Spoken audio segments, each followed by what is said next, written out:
pour pouvoir adopter son propre modèle de PPA, il va falloir que vous compreniez déjà qu'est-ce que le PPA et surtout qu'est-ce qu'il doit contenir pour pouvoir en fait choisir un modèle qui correspond à la fois à votre structure, mais également qui répond au cadre réglementaire du PPA.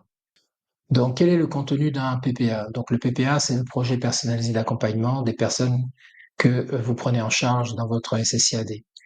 Le cadre réglementaire du PPA repose sur la loi 2002 et également sur les recommandations des bonnes pratiques de la Haute Autorité en santé. Le PPA doit refléter une démarche qui répond à 4 principes. Une démarche individualisée, donc c'est-à-dire personnalisée pour la personne accompagnée, participative, c'est-à-dire qu'elle doit donner son accord et participer à la mise en place de cet accompagnement, évolutive, c'est-à-dire qu'elle doit être revue au fur et à mesure de l'évolution de la prise en charge et de la situation de la personne accompagnée, et enfin coordonnée pour bonne cohérence des soins qui sont apportés par toute l'équipe pluridisciplinaire autour de la personne accompagnée. Le PPA n'est donc pas un document figé, hein, c'est un document qui vit et qui doit être révisé au moins une fois par an, et puis à chaque changement quand c'est nécessaire.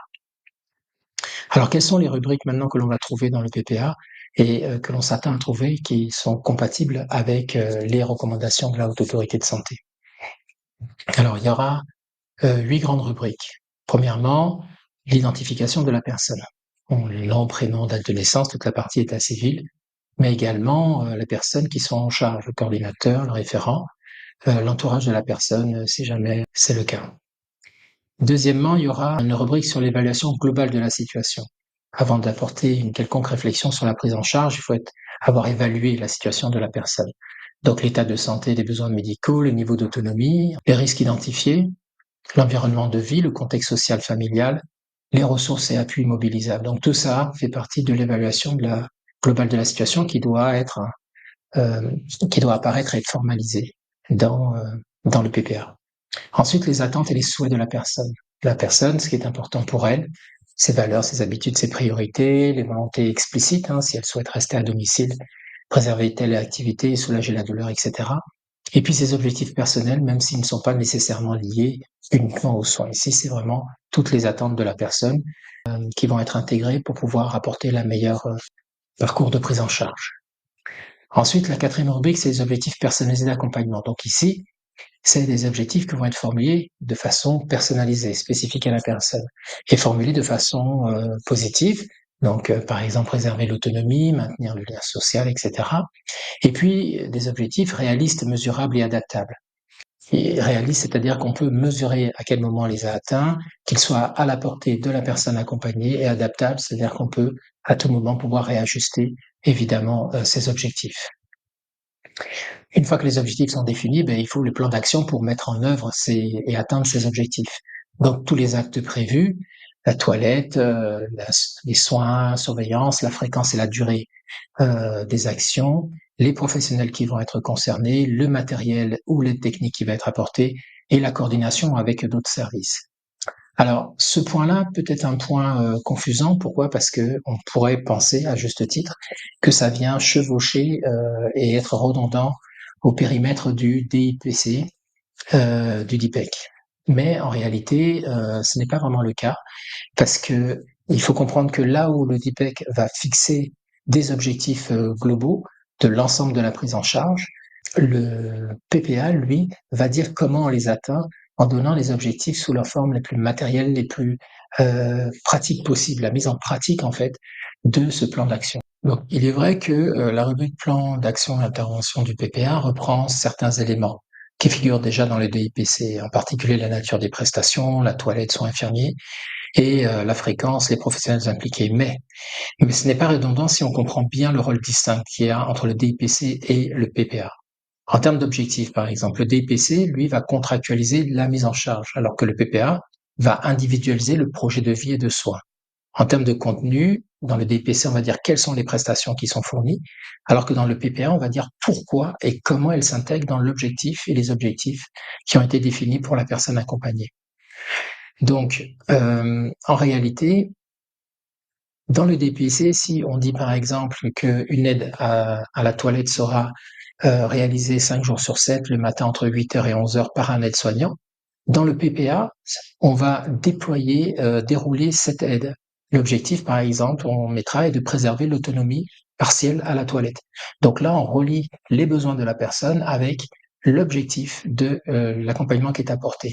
Donc non seulement on le justifie, mais on l'aligne sur les besoins de la personne. C'est pour ça que le PPA emmène cette dimension personnalisée et d'objectiver ses besoins. Le DIPECT, il va cadrer l'acte, alors que le PPA, il va donner le sens et il va l'adapter à la personne en objectivant tout ça. Donc en résumé, cette rubrique 5, elle n'est pas redondante et elle est très importante parce que c'est elle qui va déployer, traduire les objectifs en actions concrètes et puis spécifier les modalités individualisées. Donc, et puis favoriser la coordination, bien sûr, en expliquant comment les différents professionnels vont se relayer pour apporter les soins dans cette prise en charge. Donc cette partie 5, elle est vraiment importante et à ne pas confondre avec le contenu du DIPEC. Ensuite, 6, c'est la rubrique sur les modalités de suivi et de réévaluation. Le PPA est un document qui vit, qui doit être réévalué à minima une fois dans l'année et puis ensuite à chaque fréquence de changement de situation. Donc par exemple, en cas de bilan ou changement, selon les indicateurs de suivi, si on passe d'un stade à un autre et que il faut réadapter la prise en charge, il faudra soit faire un avenant au PPA ou, dans votre cas, dans Domilink, créer un nouveau PPA qui vient compléter et suivre le PPA précédent. Donc, il faudra préciser les modalités avec laquelle et la fréquence avec laquelle cet ajustement est fait, les dates prévues de la prochaine révision éventuellement. Et puis enfin, on arrive en fin du PPA, c'est le consentement. Il faut qu'on ait bien de façon explicite présente sur le document la mention explicite que la personne a participé à l'élaboration de son PPA, c'est-à-dire qu'elle a été questionnée, on lui a présenté le document, les objectifs, on a discuté avec elle et elle a bien validé tout ça. Donc ça doit apparaître dans la partie consentement. L'accord évidemment de la personne aux objectifs, aux interventions proposées, sa signature, celle du référent, de l'IDEC, du cadre ou de l'usager et de son accompagnant le cas échéant si besoin. Et évidemment la date de la signature. Alors après, on peut rajouter des pièces jointes, c'est optionnel, hein, la synthèse d'évaluation initiale, le diagramme de soins, etc. C'est assez recommandé pour pouvoir garder trace de tout ça. Bon, dans le cas de Domilink, ces documents pourront être déposés dans la GED, donc seront accessibles, disponibles à n'importe quel moment. On peut juste faire une référence vers ces documents et pas nécessairement les accrocher. Voilà toutes les rubriques qu'il va falloir intégrer pour votre PPA, votre modèle de PPA. Alors, ce que je vous propose, c'est le lien donc vers cette cartographie pour que vous puissiez travailler ça en interne, si besoin, pour élaborer votre propre modèle. Et sachez aussi que donc dans le kit de la phase 4, je vous ai mis tout ça également par écrit. Donc vous allez trouver ça donc dans le kit ici, dans Adopter un modèle, vous allez trouver ça dans Comprendre le projet personnalisé. Vous allez trouver tout ce qu'il faut savoir sur le PPA pour l'adopter, donc la différence entre le DIPC et le PPA, hein, et pourquoi c'est pas l'un ou l'autre, et pourquoi on a quand même besoin d'un PPA complémentaire au DIPC. Donc, petite explication. Et puis, pour le contenu, voilà, je vous ai mis ici un chapitre avec les différents éléments pour que vous puissiez avoir ces ressources pour faire ce travail en interne si vous partez sur votre propre modèle. Donc, il faut savoir que pour pouvoir valider cette cible visée, avec la présence d'un PPA, vous n'avez pas besoin d'avoir une version définitive du PPA hein, au moment où vous remonterez vos indicateurs d'usage. Il faut juste que vous ayez commencé à travailler sur une version au moins brouillon du PPA. Et tant qu'à travailler sur une version au moins brouillon, autant intégrer déjà les éléments essentiels pour ensuite éventuellement étoffer le tout. Voilà.